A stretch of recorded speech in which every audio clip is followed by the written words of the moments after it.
The story begins with an ambitious and brave knight destined to die on the battlefield.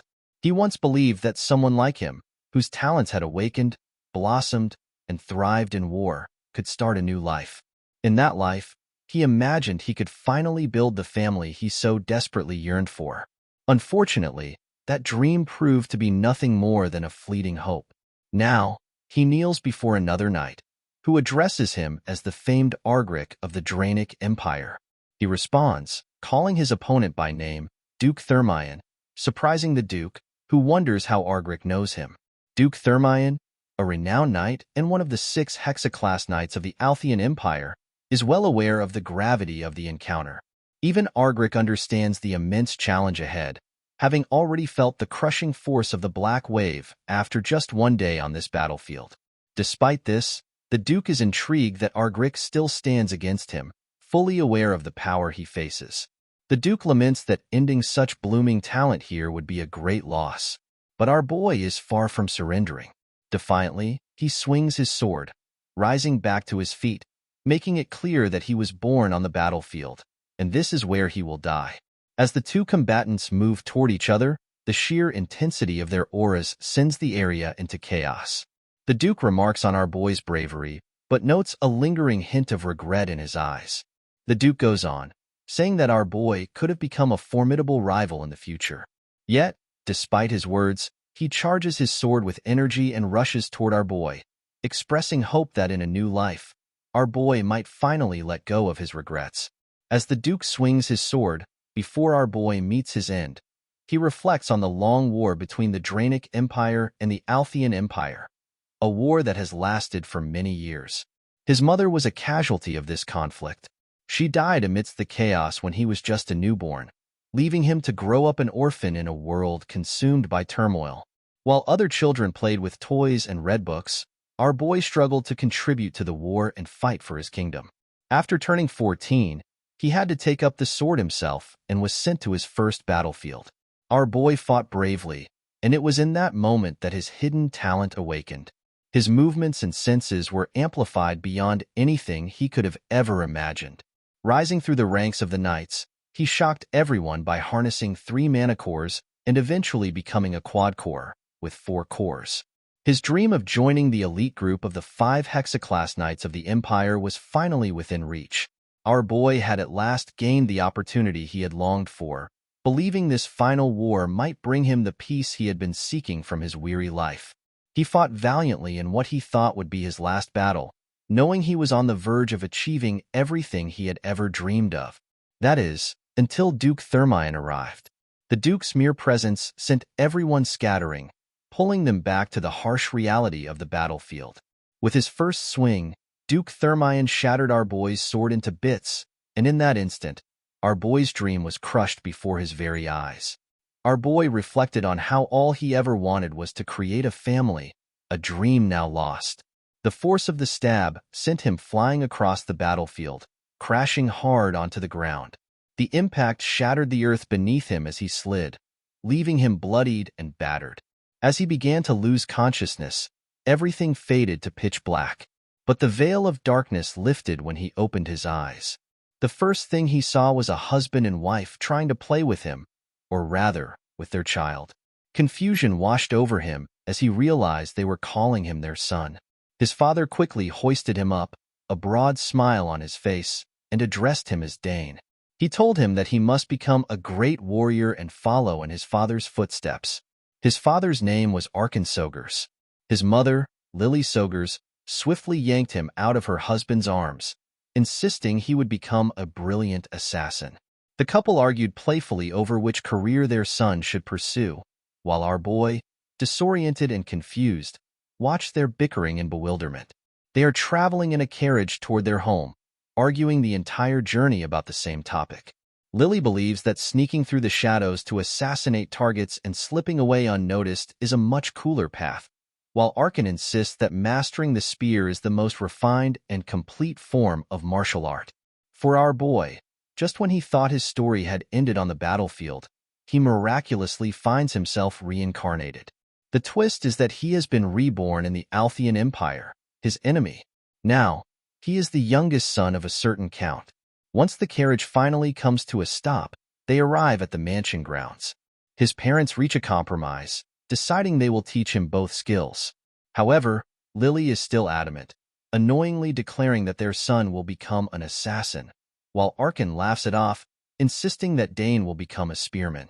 The carriage driver shakes his head, signaling their arrival, and both parents, a bit surprised, realize they've already reached their destination. It seems they lost track of time while bickering with each other. The husband quickly hops out of the carriage and helps his wife down, extending his hand to her. She feels a bit embarrassed and asks what the castle members might think if they see them. He chuckles and replies that he's simply holding his wife's hand, so why should that matter? With that, he escorts his beautiful wife out of the carriage. Meanwhile, our boy feels a bit awkward watching his father act like such a gentleman. However, his awkwardness soon fades as his eyes widen, taking in the grandeur of the castle. Once inside, Lily can't help but notice how happy Dane seems to be. Our boy is overwhelmed with joy, thinking about how he is now going to live in such a magnificent house with wealthy parents. He realizes that with these new circumstances, his talents might spread their wings more easily than he had ever imagined. 2 months have passed since that day. Lily is chatting with her son, who has started to babble, and she is thrilled that he's finally making sounds. Our boy is equally fascinated to experience this babbling firsthand, something he never got to hear before. Opportunities to meet young children were scarce during his time on the battlefield. The few children he did encounter were often wrapped in bandages, crying because they had nowhere to go, mourning parents who had slowly succumbed to the devastation of war. Compared to that grim past, his new home is a place of fortune and wealth. He is relieved that he won't be starving here. Suddenly, his father bursts through the door, beaming with excitement, holding a spear in hand. He proudly announces, "This is called a spear." Our boy isn't quite as enthusiastic as his father and finds it hard to believe that this man is the same person who holds the title of the strongest Hexa-class spearman in the Empire, Arkansogers. Despite his father's exuberance, our boy struggles to reconcile this image with that of the war hero known as the Blue Whirlwind. Nonetheless, Orphan was, in fact, a legendary war hero. His wife, annoyed, starts pushing him away from their son, scolding him for bringing something so sharp into the child's room. Orphan, intimidated by her intense gaze, timidly explains that he just wanted to show the spear to Dane. But she's giving off a deadly vibe, reminding him that they had already agreed not to teach their son anything until he reaches an appropriate age. Now, Orphan is trembling in fear under her sharp gaze, knowing full well that his wife is the best assassin in the Empire. Lily argues that if he keeps this up, she will start teaching their son the basics of stealth while he's still young. Orphan tries to defend himself, saying that early education is becoming more common, citing, for example, the famous house teleport, which places a staff beside their children the moment they are born. But his wife, even more irritated, snaps back, asking if the spear looks anything like a staff to him. Meanwhile, our boy reflects, explaining that the reason his parents are placing so much emphasis on his future is that his 2 older sisters chose careers that have nothing to do with spear fighting or assassination. At noon, his 2 sisters arrive and start playing with their younger brother, pinching his cheeks until they look sore. One of his sisters, Arabella, laughs and says he looks even cuter now with puffed-up cheeks. Our boy reflects on Arabella, revealing that she has been on the path of a mage since she was little, thanks to her remarkable talent. By the age of 12, she had already reached the rank of a 3-chain mage, which, considering that the highest level is 9 chains, makes her a prodigy. Arabella then asks her little brother if he'd like to learn magic with her, explaining that she's grown bored learning on her own and would love to teach him a thing or two. While Arabella is energetic and lively, her sister Claire is the opposite, nervous and composed. Claire shyly suggests she could teach him summoning, describing it as a useful skill to have. Like Arabella, Claire is exceptionally talented. She successfully made her first summon at the age of 7 and can now handle 2 summons at once. Both sisters are eager to share their knowledge with their younger brother. Arabella playfully tells Claire to touch their younger brother, insisting that he is just too soft. Claire, however, is hesitant about touching him, unsure if she should. Meanwhile, Dane is acting all cute and friendly, reflecting on how he initially thought Claire didn't like him. Now, he realizes it's more about her feeling jealous of him as the youngest in the family, stealing all the attention. Eventually, Claire extends her hand and gently touches his nose. Ecstatic, she exclaims about how soft he is and promises to teach him everything once he grows up. Dane can't help but feel overwhelmed by how everyone seems eager to impart their own specialties to him. His father is a hexaclass spearman, his mother a talented, though retired, assassin, and his eldest sister is a genius mage. Then there's Claire, who is also a gifted summoner. The house of Count Sogers embodies the perfect noble family, the ideal family he always envisioned. He begins to wonder if there's even a point to seeking revenge in this new life. Sure, his death was regrettable, but that was on a battlefield. It's almost amusing to think about taking revenge on someone who defeated him fair and square. The entire family gathers in the hall, each member arguing and trying to convince the others that their own specialty would suit Dane best. Watching this heartwarming exchange brings a smile to Dane's face, as this is the kind of family he's always dreamed of, and he's glad to have been born here. However, as the discussion escalates and tempers flare, he begins to doubt if this is what a harmonious family is really supposed to be like. Today is a special occasion, the choosing ceremony, a tradition in the House of Sogers. When a child is born into the family and turns one, various objects are placed on a table before them, and the family predicts the child's future based on which object they select. A year has passed, and now it is young Master Dane's turn. Having just turned one, today he will choose his path. As the guests gather, they whisper among themselves, recalling how the eldest daughter became a mage and the second daughter a summoner. Curiosity buzzes through the room as they wonder what young Master Dane will select. With anticipation, they make their way to the ceremony hall, eager to witness Dane's choice. Once the guests gather in the grand hall, Dane sits near 4 distinct items, each representing a different class. The crowd forms around the table where he is seated, eagerly awaiting his choice. His mother gently encourages him, telling him to pick whichever one he likes. However, Dane doesn't seem entirely sure which item to select. He glances at his father, who is smirking confidently, clearly hoping that Dane will choose the dragon-tail spear. This spearhead, made from the rare Dukran, sharpens and becomes heavier when imbued with mana, depending on how much is channeled into it. His father believes Dane will be naturally drawn to it. On the other hand, his mother, although certain her son is too handsome to become an assassin, can't help but feel proud, thinking he might pick the dagger. The dagger, known as Kantiach Horn, is crafted from isle ore, a material capable of holding all the world's elements and storing various poisons. Just like their parents, Dane's sister is confident that he will become a great mage, and that he'll choose the pouch to keep the mage's legacy alive. This pouch is also a special subspace bag, an object that can only be used by mages or those with magical talent. Meanwhile, Claire, with her usual timid expression, wonders if Dane can summon. The item before him is a summoning sign, a tool for summoners.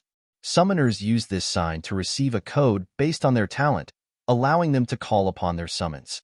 But Dane feels confused and unsure about what to do because he can hear the thoughts of his family members. Eventually, he lets out a sigh and makes his final decision. He starts crawling toward the items, and the crowd's excitement rises in anticipation. As he picks up speed, his parents and siblings are overjoyed to see him moving, cheering him on in their own ways. His father advises him to choose something sturdy, while his mother encourages him to pick something short and sharp. As he gets closer, a yellow light begins to shimmer from all the items laid out on the table. Dane has no idea what's happening, and his family is just as clueless. On the other hand, the crowd smiles, growing both excited and shocked when they realize that all 4 items have reacted. Something unheard of. They can't help but admit that the young master might be a generational genius after all. Meanwhile, Dane is just as bewildered by the situation. He recalls how he was a talented soldier on the battlefield in his previous life, but in this one, he feels like he's on a whole other level. Little Arabella curiously asks her father what they should do, as this situation has never happened before. Both her father and mother appear lost, realizing they will need to teach him all 4 elements. This revelation shocks both Arabella and Claire. While Dane smiles heartily in response, time passes, and the scene shifts to the training hall, where the sound of clashing weapons echoes. It turns out to be none other than Dane and his father. Our boy has grown significantly since the last time. Orphan flashes a broad grin at his son, proud of his progress, as Dane has perfectly polished the technique his father taught him. Dane thanks his father, and we learn that he has now turned 7. As they share a laugh, a man suddenly appears, presenting a spear. Orphan, clearly expecting this, takes the spear and offers it to Dane, explaining that it is his birthday gift. Originally, he had intended to present it during the birthday banquet, but he wanted to give it to him before his mother's gift. Orphan further reveals that he has been preparing the spear for 2 years, having it specially commissioned from a renowned craftsman in the capital. Wishing his son an early happy 7th birthday, Dane eagerly drops his old stick and grabs the spear, thrilled by how cool it looks.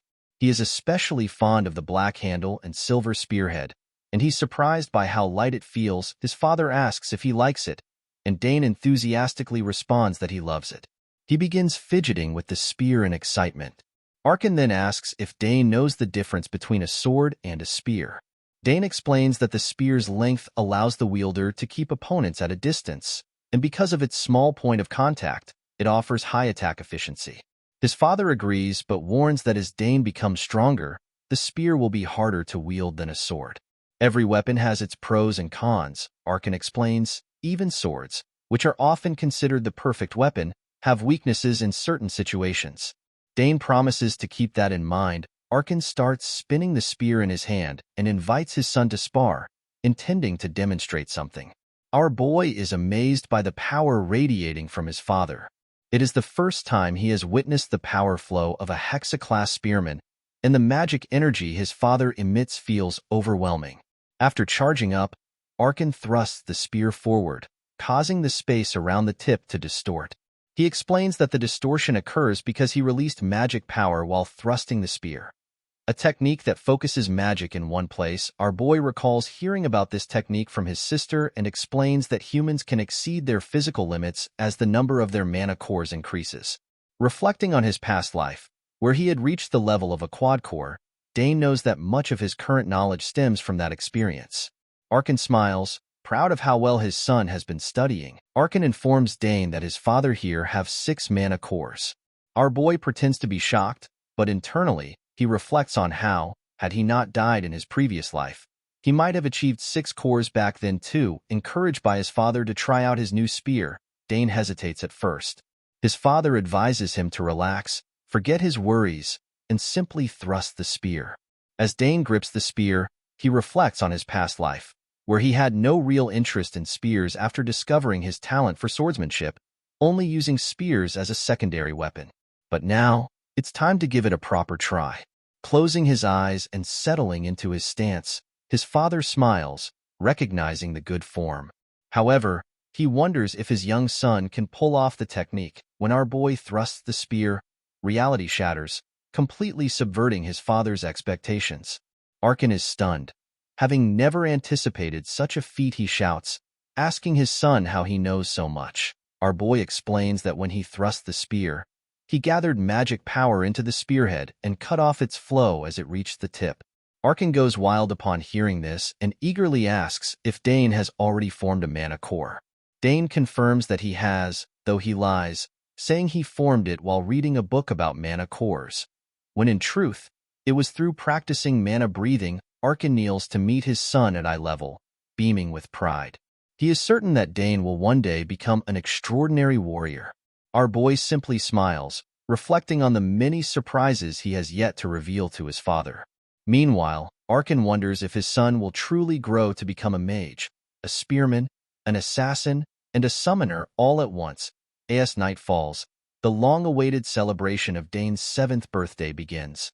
Guests gather at the castle, and the hall fills with music and laughter. Everyone is enjoying the festivities. Among the guests is Duke Bout, the very man who killed Dane in his past life.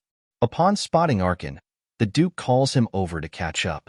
Orphan addresses him formally, but the Duke waves off the formality, insisting they speak as they usually do. Bout belongs to the greatest house of the Althian Empire and serves as the head of the Termion Duchy. Orphan leans in, whispering that many people are watching them, so they need to maintain appearances. The Duke dismisses his concern and casually asks where Orphan's son is. Orphan calls Dane over, instructing him to greet Duke Termion. When our boy hears the Duke's name, memories of his past life and his last encounter with the man flash through his mind. Nevertheless, Dane steps forward, introducing himself as Dane Sogers, bowing gracefully, and saying it is an honor to meet him. The Duke laughs, impressed by the boy's manners, and asks Orphan if Dane is learning to use the spear. Orphan confirms this. At that moment, a young lady approaches from behind the Duke, and Dane is momentarily startled at the sight of her. The girl greets the Count with a proper bow and introduces herself as Layla Termion, the youngest daughter of the Termion Duchy. The celebration continues, and the guests enjoy the evening, but Orphan and Duke Bout remain concerned about Baroness Termion, who is still ill despite the Duke's efforts to find a cure. Orphan expresses hope that her condition is temporary and that she will recover soon. Bout warns him that if he suddenly disappears, it will mean his wife's condition has worsened, and he will return to the capital using a teleportation scroll. Meanwhile, our boy and Layla have slipped away from the party. Orphan notices their absence and correctly assumes they went for a walk, likely bored by the formal festivities. Their conversation, however, remains a mystery to their parents. In private, Layla is surprisingly talkative and admits she dislikes attending noble gatherings with her father, though she's glad she came this time. She had heard rumors about how handsome Dane was, and now, under the moonlight, she finds he looks even better. Our boy is pleased to hear that she likes his home. Unlike the bustling capital, the Sogers family's territory is quiet and peaceful. Layla envies him for this peace. In her home, there's always something happening. Nobles visit daily for business or negotiations, and even the imperial family occasionally makes appearances. The part she finds most annoying, she says, is the constant need to dress formally and greet guests. She would much rather wear practical clothes and spend her days practicing swordsmanship. Dane is surprised that such an innocent-looking girl trains with a sword instead of focusing on magic. He tells her he enjoys the peaceful environment of his home because it gives him ample time to practice with his spear. Layla is initially surprised that he trains with a spear, but then she recalls his father's famous nickname, the Blue Whirlwind, and it makes sense. Assuming Dane intends to join the academy, she expresses curiosity, but our boy explains that getting into the academy isn't his main goal. He trains to improve himself, not just to secure admission. Layla is stunned by his confidence. She knows how difficult it is to get into the academy, but our boy seems unbothered by the challenge. Even if he fails, he says calmly, he won't be worried. If he doesn't succeed on his second attempt, he'll take it as a sign that this path isn't meant for him. Layla can't believe his casual attitude toward the future and asks if he isn't afraid of disappointing his family. Dane, however, remains unfazed. Compared to the hardships he endured in his past life, this is nothing. Layla, on the other hand, comes from a household where failure is not an option. Though Dane has lived among nobles for 7 years, he's still surprised by how trivial their concerns often seem. Despite her initial doubt, Dane's encouraging words bring a bright smile to Layla's face. Energized, she offers to show him her swordsmanship. Our boy is a bit taken aback by her enthusiasm, but there's no stopping her now. Seizing the opportunity, Layla asks him to lead her to the training ground, and Dane obliges, hoping nothing goes wrong. Layla doesn't hold back.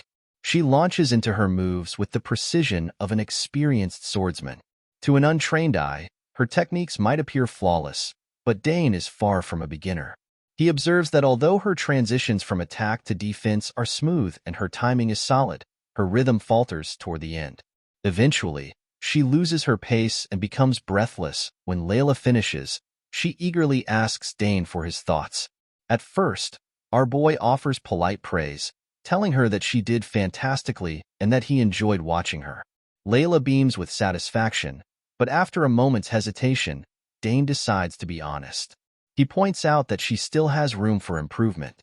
For instance, after completing the third form, she takes an unnecessary extra half step, and this mistake repeats throughout her subsequent forms. These extra movements throw off her rhythm, making the later sequences feel slightly misaligned. Layla is momentarily stunned by the critique, her eyes glistening as if she might cry. Dane begins to worry that he was too harsh. He even starts to apologize, saying that perhaps he was mistaken since he hadn't seen many swordsmen in recent years. But his concern is unnecessary. Layla quickly regains her composure, tightens her grip on the sword, and starts repeating the forms. This time, her movements are flawless. Dane's advice was the missing piece she needed, and her joy is boundless. In a burst of excitement, she hugs him tightly. Although Dane tries to resist, her enthusiasm overwhelms him. Layla is amazed by his keen understanding of swordsmanship, marveling that he noticed flaws even her instructors had overlooked. She promises to remember his guidance, finally releasing him before she accidentally suffocates him. Our boy is momentarily stunned by the sudden embrace, but can't deny that he enjoyed it. Their moment is cut short by the distant shouts of servants searching for them. Realizing they've been gone long enough to cause concern, they hurry back to the banquet to avoid being caught at the training ground. Upon their return, Dane becomes the center of attention. His parents congratulate him not only on his birthday, but also on discovering his first mana core. They present him with a brooch bearing the family crest, similar to the ones his older sisters wear. His mother advises him to treasure it, as it will serve as a symbol of his status and honor afterward. The guests join in the celebrations, and Dane officially earns the name Thermion. No one doubts that he will grow up to be a fine man like his father. His parents are proud, and Dane himself feels genuine happiness. For the first time in both of his lives, he experiences the warmth of such heartfelt congratulations from so many people. Suddenly, the ground shakes, and the guests begin screaming, fearing an earthquake or an enemy invasion. Our boy also starts to worry, but his father, Archon Thermion, reassures him that there is no danger. He knows exactly what is happening, though he had hoped the day would remain peaceful. His eldest daughter hadn't listened to him. Before Dane can process his father's words, lightning bolts crackle near the ceiling, and within seconds, a portal opens above the startled guests.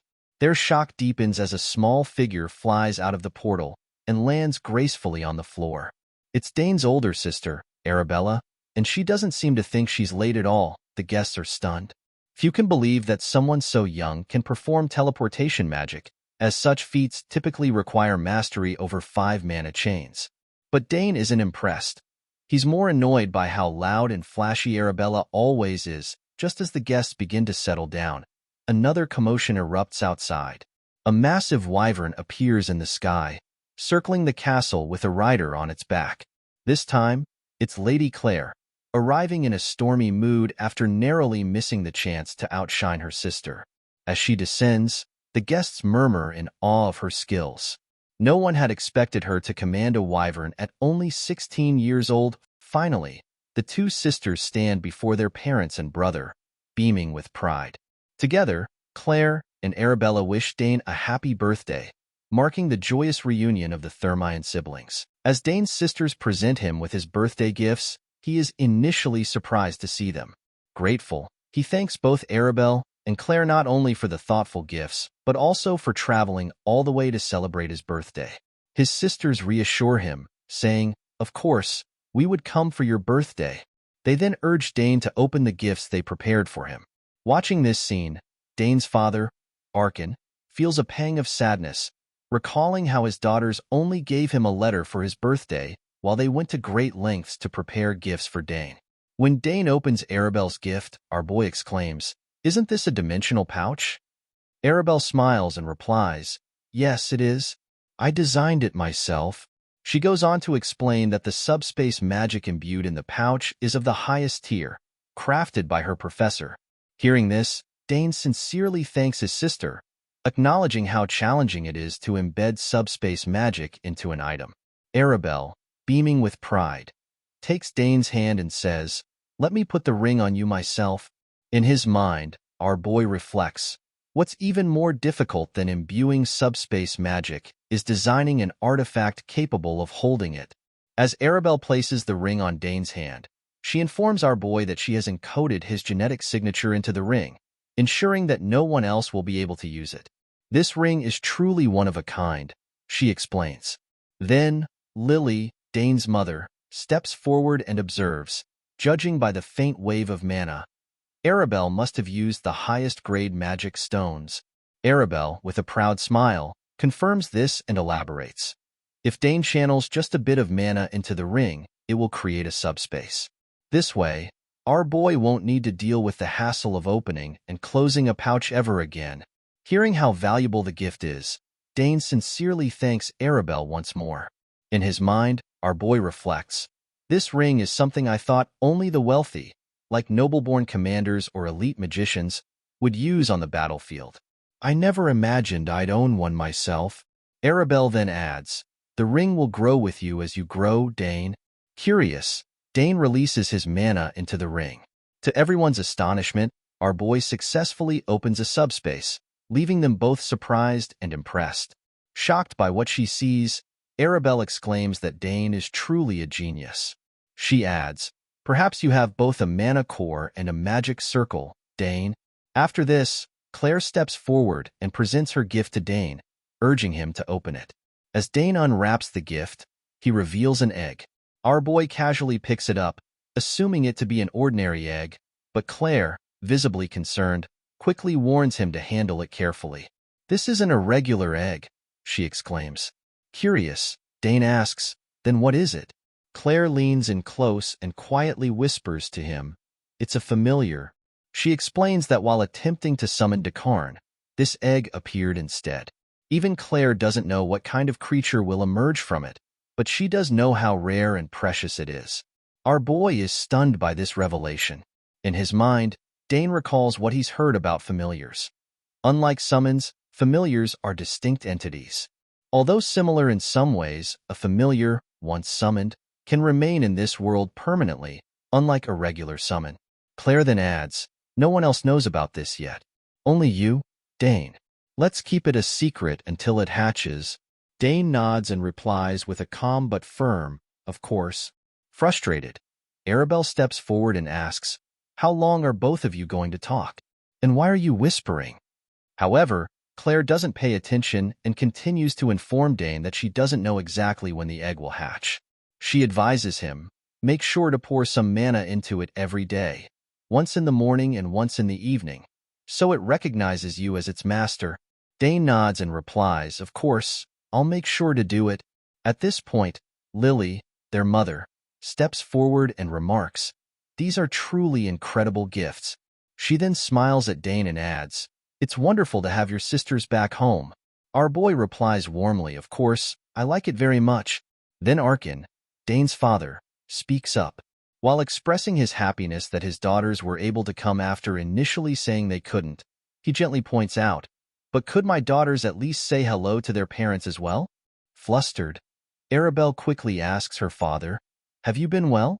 She apologizes, explaining that she was so focused on giving Dane his gift that she overlooked greeting him properly.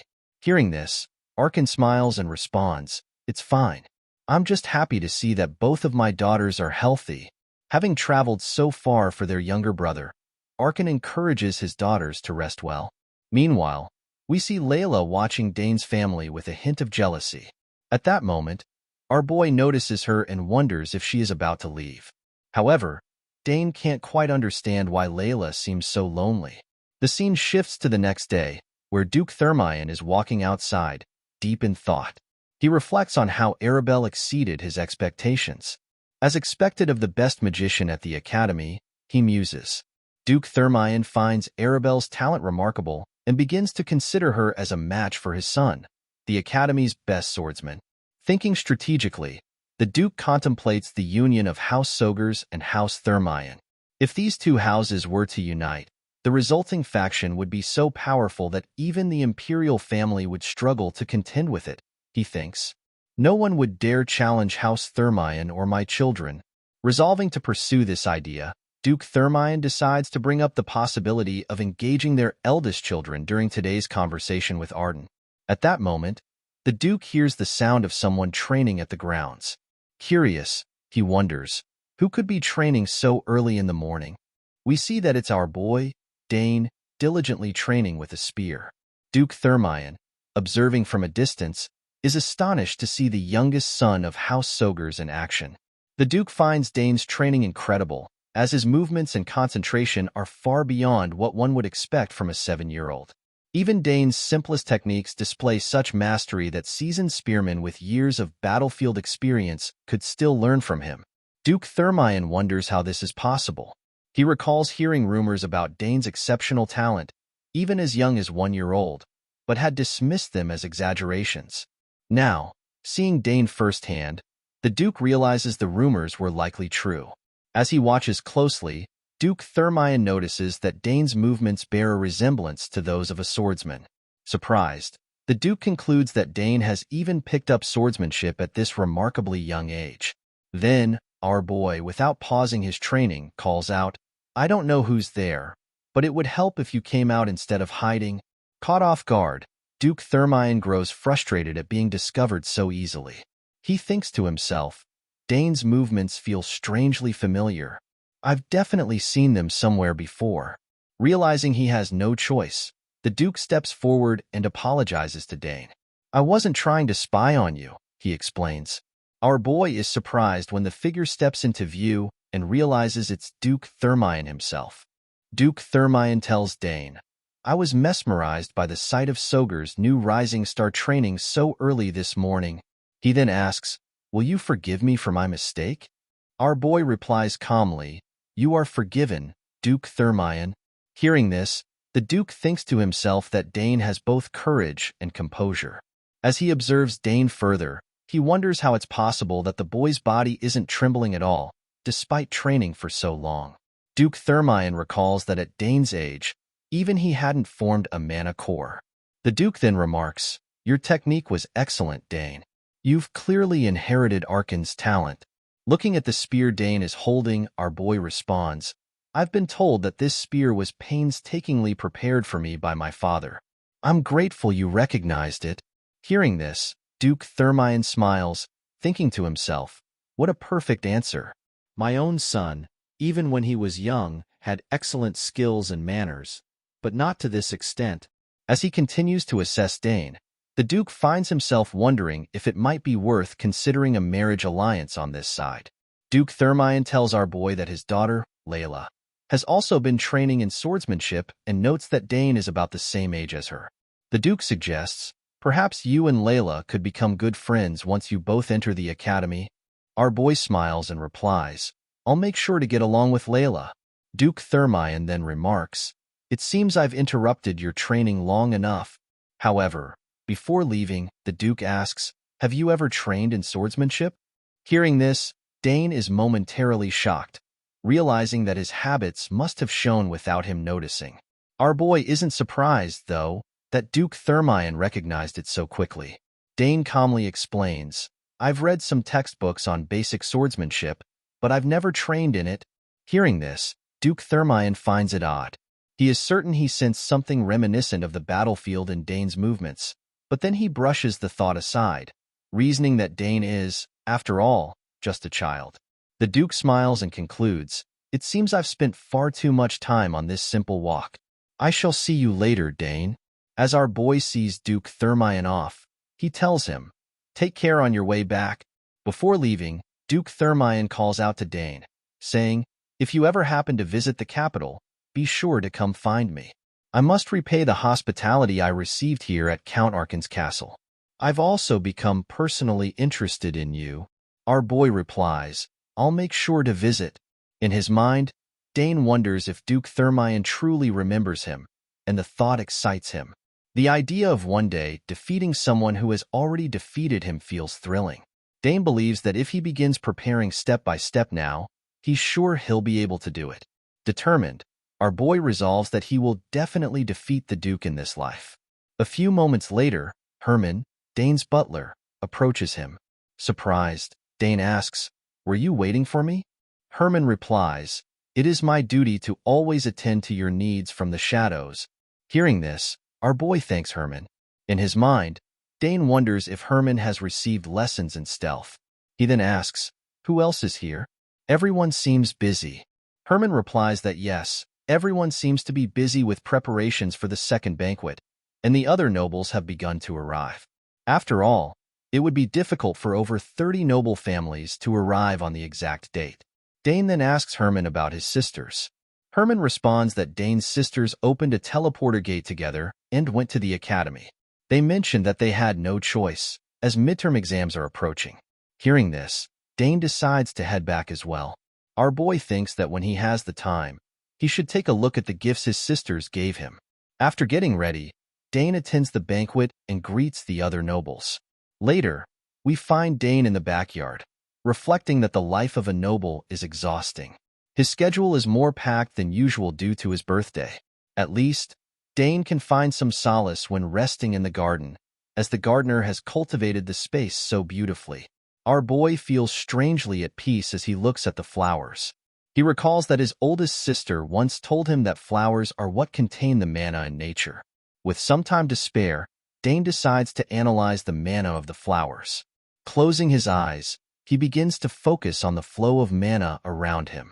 Our boy reflects that despite training as much as he can, he hasn't seen any noticeable development in magic or summoning magic. He's still unsure of what he should focus on, as having too many talents can be troublesome at times. However, Dane is taken by surprise when he senses the flower's mana. The small flowers contain such a massive, rushing flow of mana. Our boy thinks that if one can feel the mana flow of nature and make it their own, it can then settle into the body and form a mana circle. He realizes that his body has an incredible mana affinity, as he can perceive something that others can only feel with their sixth sense. Gathering the mana from the flowers into his hand, our boy thinks that this is it, as the mana he could only faintly see before is now becoming clearer. But then, suddenly, the mana vanishes from his hand. Shocked, Dane doesn't understand what just happened. At that moment, two noble brothers walk through the garden, unaware of what just occurred. The two brothers are complaining about being bored, as their father is too busy talking with the other nobles, even though their family has just arrived. The brothers feel completely ignored and decide that they will show their faces for a moment before returning to their room to rest. One of the brothers, named Digron Tyron, begins to destroy the flowers in the garden. As they continue their walk, the two brothers spot Dane and wonder who he is. Digron speculates that Dane might be a servant. Frustrated by their behavior, Dane steps forward. He tells them to leave the garden, as they are destroying the flowers. He then asks, "Why are you trampling the flower bed instead of using the path?" Digron, unfazed, tells Dane to stop talking nonsense. He then asks, "Do you even know who we are?" Our boy replies, "Yes, I know. You're the ones ruining the flower bed." Angered, Digron grabs Dane by the collar and snaps, "We are the sons of Count Tyron, a guest of this castle." Hearing this, Dane recalls the name of Count Tyron. Count Tyron was the noble who had been captured after our boy defeated him on the battlefield. He was a particularly irritating noble. Digron tells our boy that, even if they are in the southern countryside, surely Dane knows about House Tyron, as it is well known in the capital. Seeing this, our boy thinks that words won't get through to this guy. Just as Digron is about to punch Dane, our boy strikes first, sending Digron crashing to the ground. Digron's younger brother quickly asks if he's all right. Angered, Digron declares that he will teach Dane a lesson. Hearing this, our boy releases his aura and calmly states, "Go ahead and try." Filled with anger, Digron charges at Dane, but our boy easily dodges his incoming strikes. As he watches Digron's footwork, our boy thinks to himself that Digron is definitely not someone who uses a weapon. This suggests that Digron is either a mage or a summoner. Despite Digron's continued attempts to punch him, our boy effortlessly avoids each attack. Frustrated, Digron wonders about Dane's identity. Meanwhile, our boy reflects on the flow of magic he sensed earlier. If he can harness that magic to his will, shouldn't he be able to compress that force into a physical form? Testing his theory, Dane gathers mana into his hand just as he did before and launches it at Digron. The mana hits Digron directly, causing him to fall to the ground. Digron's younger brother is shocked and rushes to check on his older sibling, but our boy thinks to himself that the flowers are completely ruined now. Meanwhile, Digron stands up, stating that he never expected Dane to use magic. He demands to know Dane's identity. His younger brother tells him to calm down, but Digron doesn't listen and begins to summon something. The surroundings are quickly covered with a dark aura. Shocked, our boy realizes that this guy is a summoner. Degron summons a wolf and confidently states that the wolf, named Jinpu, is his summon. He then declares that he will show Dane the consequences of going against the Tyran family, ordering his summon to take down Dane. On the other hand, our boy thinks that it's just a mere wolf-like summon, feeling it's quite lacking compared to his sister Claire's summon, which is a wyvern. As Jinpu charges at Dane, our boy stands ready to face the wolf. However, to everyone's surprise, the wolf doesn't attack Dane. Instead, it faces Degron and his brother. Degron is stunned to see that the wolf isn't attacking Dane but is wagging its tail instead. Our boy pats Jinpu, and the wolf smiles at him. Dane is shocked and wonders how this happened. He realizes that even his sister Claire's summons were quite friendly with him, but he simply thought that was because he was Claire's brother. In a situation like this, with no such connection, Dane wonders why Jinpu would behave in such a way. It may be that our boy has a very high favorability, but it could also mean that Degron's favorability has hit rock bottom. Frustrated, Degron states that this doesn't make sense. How can a summon betray its master? Then our boy asks if Degron wants to continue. At this, Degron's younger brother begins to cry. Frustrated, Degron tells Dane that this isn't over, and he will return in a few moments. As Degron leaves, our boy thinks to himself that at least Degron should have taken his summon with him. After Degron's departure, our boy reflects on what just happened. It was actually quite simple. It was like how his sister Claire had taught him. There was a faint link between Degron and Jinpu. After Dane carefully overwrote that magic with his own, Jinpu became connected to him. Dane never thought that, despite having never done anything close to an actual summoning, he could succeed simply because of his high favorability. At that moment, Degron returns, but this time his father is with him. Degron informs his father that Dane bullied him. Seeing this, our boy realizes that things have escalated. Then Degron further states that Dane even canceled the link between Degron and his summon, Jinpu. At this point, Degron's father steps forward and introduces himself as Mogard Tyran, the head of the Tyran family and one of the capital's great nobles. Mogard inquires if Dane is the one who forcibly took his son's summon. Our boy replies, "That's right." Mogard, speaking with a hint of restraint, states that as an invited guest, he had planned to let the matter go, if possible. However, this is something he cannot overlook. Mogard then asks why Dane is alone in a place like this and inquires about his identity. Our boy replies, "I am the youngest son of Arden Sogers, the Lord of the South and the head of the Sogers family." Both Mogard and Degron are shocked to hear this.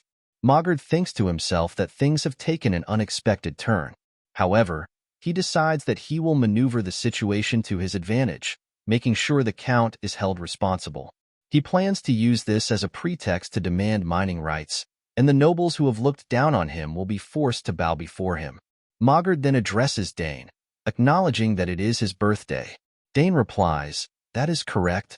Mogard becomes frustrated upon hearing Dane's arrogant response. He thinks to himself that he didn't come to this southern land just to celebrate Dane's birthday.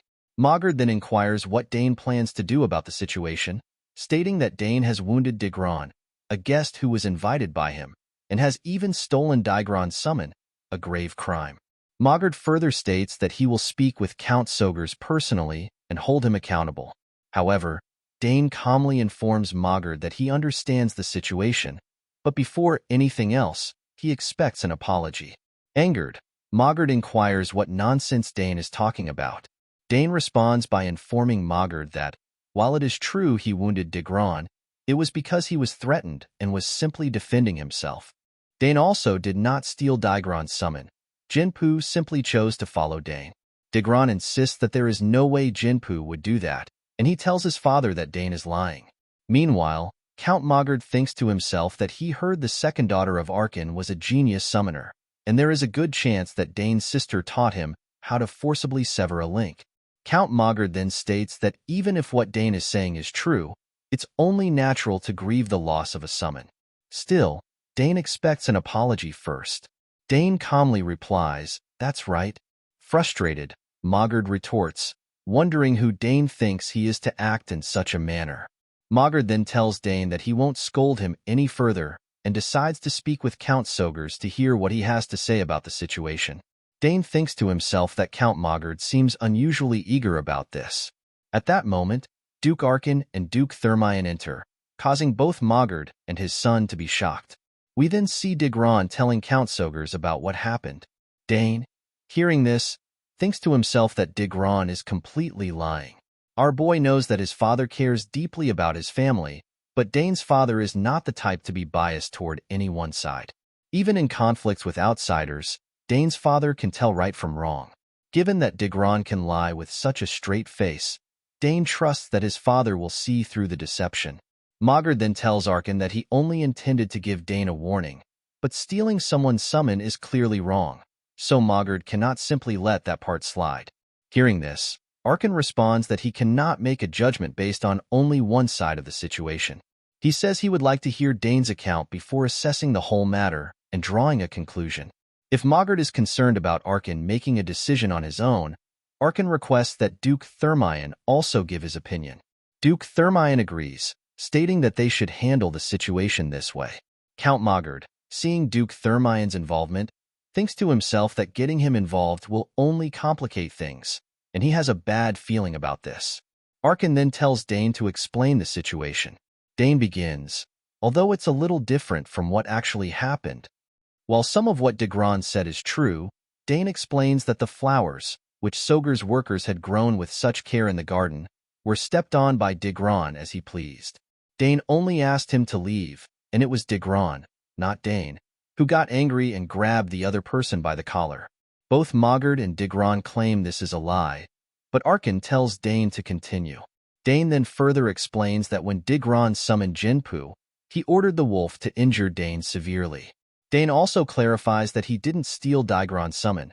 Jinpu came to Dane first and recognized his goodwill. Dane never stole Digron's summon. Frustrated, Count Mogard steps forward and insists that it's impossible for a summon to submit to someone who isn't even a summoner. He argues that Dane must have used some kind of secret technique. Dane denies this, stating that he possesses an innate affinity with summons. He explains that a summon not strongly bonded to their master could submit to someone like him. Count Mogard dismisses this as nonsense. Arkan then inquires of Dane if this is really possible, and Dane confirms that it is. Hearing this, Count Mogard states that they cannot believe Dane's nonsense, as each of his stories contradicts the other. At that moment, Duke Thermion interjects, suggesting that they should be able to prove it with just a summon. Shocked, Count Mogard thinks that the Duke spoke at the wrong time. Arkan then turns to Dane and asks if he can prove it. Dane confidently replies that he can. Angered, Count Mogard looks at his son. Shocked and scared, Digron wonders what he should do, as he can no longer summon Jinpu. Count Mogard tells his son to summon Jinpu quickly, but Digron admits that he can't. Frustrated, Count Mogard demands to know how Digron can't summon something he calls several times a day. On the other hand, Dane thinks to himself that he has already severed the connection, so of course, Digron cannot summon Jinpu. Dane then tells his father that he will summon Jinpu now, but to do so, it seems that he will need a sign that only Digron possesses. Mogard and Digron are both confused and shocked to hear this. Dane is asking for Digron's sign, as even if someone else uses a sign with another summoner's unique code engraved on it, it would still be impossible for it to summon. There is no way it should work, but Arkan, with a serious gaze, states that according to what Mogard said, even if Dane uses Digron's sign, it shouldn't work. So, what's the harm in trying? Wouldn't it actually prove Count Mogard's words true? Hearing this, Count Mogard realizes that since Arkan's logic is sound, he cannot decline. He then tells his son to hand over his sign for a moment. Digron hesitates, but Mogard insists that he hurry up. As Digron hands his sign to Dane, Dane thinks to himself that a summon sign carries a summoner's unique code, which typically means no one else can use it. However, the Jinpu Digron summoned had already been imbued with Dane's mana, and the sign is merely a vehicle. The Jinpu, already connected with Dane, would respond to his call. When Dane summons Jinpu, it answers immediately. Everyone is shocked to see this. Count Thermion finds it amazing and remarks that Dane had claimed he never learned swordsmanship. Arkan confirms that is true and adds that he is unsure of what brought this about. Meanwhile, Count Mogard thinks to himself that this situation has turned into a disaster. Orphan then asks Count Mogard what they should do now, as they have confirmed Dane's summon. Orphan further inquires if Count Mogard acknowledges this, and it seems that Dane was telling the truth. Count Mogard replies that it appears he was mistaken in believing that their summon was stolen, and that Degron, the Count's son, wasn't actually trying to severely injure Dane either. He then turns to his son, asking if that's true. Degron replies that he was just trying to scare Dane a little. Hearing this, Count Mogard states that his son clearly didn't mean to cause harm. Frustrated, Dane thinks to himself that Degron just keeps lying. At that moment, Layla steps forward and declares that it's not true. Everyone is shocked to see Layla there. Shocked, Duke Thermion asks Layla what brings her here. Layla replies that she heard her father's voice during her walk, so she came to check it out. She then greets both Count Sogers and Count Tyron. Count Mogard, stunned, thinks to himself that this girl is Duke Thermion's daughter. Orphan then inquires what Layla meant by saying lying. Layla explains that she happened to overhear the conversation between Dane and Degron during her walk earlier. Degron is stunned to hear that Layla heard everything. Orphan tells Layla to share everything she heard, and Layla proceeds to inform Count Orphan of the full truth of what happened. On the other hand, Dane thinks to himself that he wasn't expecting this, but now, thanks to Layla, things will go smoothly. After hearing the full account of what really happened, Count Mogard tells his son to immediately apologize. Degron apologizes to Count Orphan, but Orphan tells Degron that he would prefer Degron to apologize to Dane, not him. Count Tyron then urges his son to quickly apologize to Dane as well. Finally, Degron approaches Dane and apologizes to him. In his mind, Dane thinks to himself, is this really an apology? If Degron is only apologizing because he had no choice after a third-party witness came forward, Dane doesn't truly want to accept it. However, based on his past experiences, Dane knows that instead of being stubborn, it would be more beneficial to show generosity. Dane then states that he accepts Degron's apology. Degron, hearing this, becomes happy, and Count Mogard thinks to himself, that was a close call. On the other hand, Duke Thermion, observing the situation, thinks that he always knew Dane was special. Dane could have been stubborn, given that the other party was in the wrong. Orphan steps in and tells Degron that the argument ends here, as Dane has accepted the apology. Personally, Orphan has no intention of letting this incident slide, especially since Degron tried to use his summon to harm Dane. Stunned, Count Mogard clarifies that it wasn't Degron's intention, but Orphan firmly states that he doesn't want to hear Mogard's excuses. He tells Mogard to take his family and leave the castle. Frustrated, Count Mogard thinks to himself that he came all this way without complaint. If Count Mogard is chased out now, it will all have been for nothing. Determined to stay in the castle at all costs, Count Mogard tells Count Orphan to forgive his son, and that he will do anything Orphan asks of him, just this once. However, Orphan replies that he has no need for Count Mogard's help and will be sending soldiers to Count Mogard's room. As they leave, Dane looks back and thinks to himself that it serves them right. Degron started this, and now they are simply reaping what they sowed. Dane also realizes he didn't know his father could be so intimidating when angry. As they walk toward the castle, Duke Thermion inquires if it's true that Dane defeated Degron with a mana bullet. Dane replies affirmatively. Hearing this, Duke Thermion comments that with spearmanship, summoning, and now magic, Dane is truly outstanding. He wonders if history has ever seen such a talent. Orphan, smiling, responds that he is glad to have such an exceptional son. Layla, also surprised, listens attentively. Duke Thermion then adds that talent is one thing, but Dane's calm demeanor is truly remarkable. As is often the case when children fight, they get agitated and insist they are in the right. But Dane doesn't. Orphan pats Dane on the head, stating that he has no doubt his son will grow up to be a fine man, but it's too early to say for sure. They'll have to wait until Dane is fully grown to be certain. Orphan further adds that today's incident was resolved peacefully thanks to Layla. Without her testimony, things could have turned ugly. Duke Thermion wonders if Orphan sees Layla in a favorable light. If that's the case, he suggests that they talk about a potential marriage between Dane and Layla. Count Arkin is taken aback by this, but quickly changes the subject, commenting that the sun is already setting, meaning it's almost time for the banquet. He then leaves quickly. Duke Thermion calls after him, but Arkin doesn't listen.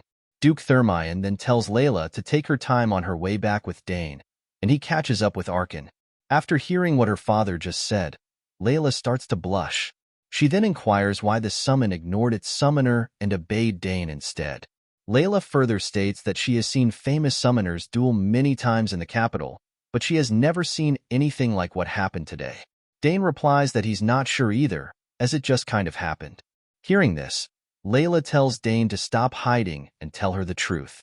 Even though she helped him, Dane responds that it's not fair, as he helped Layla as well. Doesn't she remember when he assisted her with her swordsmanship? Layla recalls this and agrees, saying, "That's right." Then Dane suggests that, for now, they can both consider it a mutual favor, and they can help each other out one more time. Layla becomes excited upon hearing this and agrees, saying it's a great idea. She adds that she wants to use it right away. Dane thinks to himself that Layla is so impatient and wonders what she wants to ask him. Finally, Dane asks Layla what it is she wants. Layla replies that she wants him to teach her how to use a mana bullet. Dane inquires why she wants to know. Layla explains that she wants to grow stronger, of course, and hopes to have at least 2 mana cores before entering the academy. Hearing this, our boy thinks to himself that Layla is still young. So why is she so impatient? Layla tells Dane that she wants to grow stronger quickly to make her mother happy. Her mother loves her a lot, and would definitely be pleased if Layla grew stronger faster.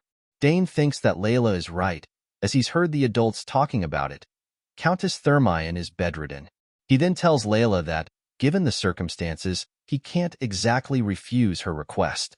Layla becomes excited upon hearing this and suggests that they start tomorrow. Or, does Dane want to start tonight? Dane replies that Layla can do whatever she wants, as using mana bullets shouldn't be too difficult once Layla understands the flow of magic. Layla expresses her excitement, then asks Dane about his request as well. Before they can discuss it further, the scene shifts to the banquet. The other nobles have heard the news that Count Tyron was kicked out of the castle, and they gather, wondering what happened. It is said that Count Tyron's son caused an incident by picking a fight with young Master Dane and got taught a lesson. The nobles also heard rumors that Dane is an outstanding summoner, and that's not all. Apparently, Dane also uses magic. We then see Dane meet Baron Opent, who expresses his pleasure in meeting the infamous Dane. Baron Opent asks Dane if he happens to know about the Opent territory in the east. Our boy replies that he does, having heard that the territory is famously known for its food and sapphire. Hearing this, Baron Opent laughs, finding Dane very amusing. He further states that he heard Dane is talented in many areas, and guesses that it's true. At any rate, Baron Opent brought his daughter along, and almost introduced her too late. Then, his daughter, Sylvia Opent, steps forward and greets Dane. Our boy is caught off guard. Sylvia then tells Dane that he is the one who will inherit the Soger's house in the future. Dane, confused, replies that he doesn't know. Sylvia grabs Dane's hand and tells him not to feign ignorance. She has heard that Dane is talented in many ways and asks him to please take care of her. She adds that it's possible they will become family in the future, after all. Our boy replies that he will take care of her as well. In his mind, Dane thinks that kids these days are so straightforward. At that moment, Layla enters and asks what Dane is doing. Upon seeing him with Sylvia, Layla appears to become jealous and angrily asks Dane about the girl's identity. Dane is stunned to see Layla. Sylvia then approaches Layla and introduces herself as the eldest daughter of Baron Opent. Frustrated, Layla responds, "It's nice to meet you, Sylvia." Seeing this, Dane thinks to himself that this scene seems familiar as he recalls his sisters. Our boy thinks to himself that girls can be scary. Layla then grabs Dane's hand and states that she will be borrowing him for a while. With an angry look, she reminds him that he already had an appointment with her. Our boy replies that Layla is right and apologizes to Sylvia, telling her that they will talk later. Sylvia grudgingly replies, "Sure." Both Dane and Layla then leave. Our boy thinks to himself that the daughter of the Duke, who holds the most power in the capital second only to the Emperor, versus the young lady of an Eastern Baron, Sylvia is no match for Layla. The scene then shifts to outside, where Layla asks Dane how he is acquainted with Sylvia. She even wonders aloud if Sylvia is engaged to him. Our boy quickly replies that it's not like that. The two of them were just greeting each other. Layla becomes happy upon hearing this and asks if that's true. Our boy confirms, of course. They then arrive at a place, a secret spot that only Dane knows about. Impressed, Layla remarks that she never knew such a place existed. Dane responds, saying that's right. Here, they won't be bothered by anyone else. As they go inside, Layla expresses her joy, finding the place truly amazing, knowing that no one will be aware that she and Dane were here. Our boy tells Layla that it's a good spot for training. He then inquires if Layla has ever felt mana before. Layla replies that she has, but not enough to form a mana core. She mentions that she's tried to intake mana by breathing it in. Hearing this, Dane states that Layla hasn't reached the emission stage yet. In his mind, he reflects that he learned this naturally on the battlefield. He then tells Layla to start with something simple. First, she needs to feel the mana she intakes into her body. Dane further explains that if Layla wants to expel mana from her body, she first needs to learn how to control the mana inside it. The key element, he says, is imagination. He instructs Layla to close her eyes and imagine the mana swirling within her. She should picture it whirling inside her body, much like blood circulating. Hearing this, Layla tries to follow Dane's instructions. However, seeing her expression, Dane can tell that she doesn't quite understand.